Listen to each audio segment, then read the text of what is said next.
Hi guys! Welcome to Plant Care Tips channel. Watermelon peperomia have exploded in popularity among houseplant lovers thanks to their stunning watermelon patterned foliage. They have a compact growth habit, and their leaves are not only colorful but also have a shimmery appearance that is especially stunning when the sunlight catches them. Native to South America, watermelon peperomia are tropical plants that grow naturally in the rainforest understory and adapt exceptionally well to indoor growing. Overall, watermelon peperomia are easy to care for and grow as houseplants, especially if you are good at staying on top of watering your plants. If you have a habit of forgetting to water your plants for weeks at a time, this plant might not be for you, as peperomia are moisture-loving plants. While they do produce flower spikes in the spring and summer, the blooms are insignificant, and some growers choose to cut the blooms off so that the plant can focus its energy on producing foliage instead.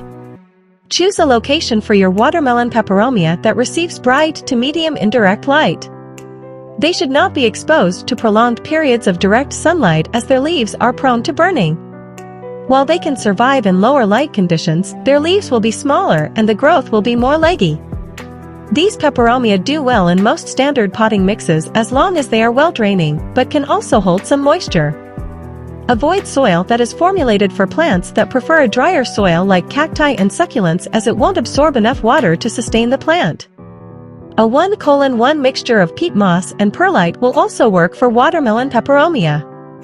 Allow the top couple inches of soil to dry out between watering and then water thoroughly. Watermelon peperomia are sensitive to both overwatering and underwatering and should not be allowed to dry out or be left sitting in water for an extended period of time. Watermelon peperomia do well in warm, slightly humid conditions. That being said, typical household temperatures and humidity levels are adequate for these tropical plants. Just ensure that your peperomia is kept away from vents or drafty windows that could dry out the air around the plant.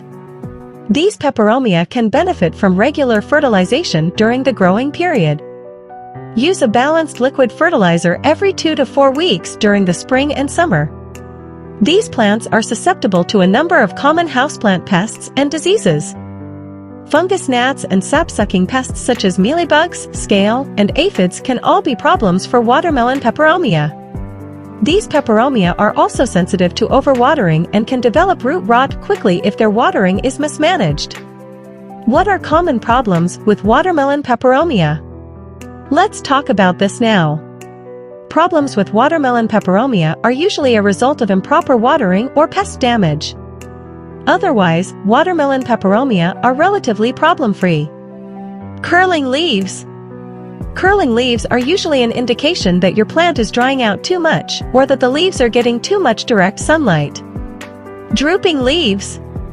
Drooping leaves can indicate that your plant is thirsty and needs some water. Usually this is quickly fixed with a good watering. Leaves turning brown. There are several reasons that your peperomia's leaves may be turning brown, including new environmental stress or changes, pest damage, lack of humidity, overwatering, if they are brown and mushy. Evaluate your plant's environment and care to determine which is applicable to you. Leaves turning yellow. The top cause of yellowing leaves on a watermelon peperomia is overwatering. Ensure that you are allowing the soil to dry slightly between watering and that you have proper drainage to avoid this. Pests can also result in yellowing leaves.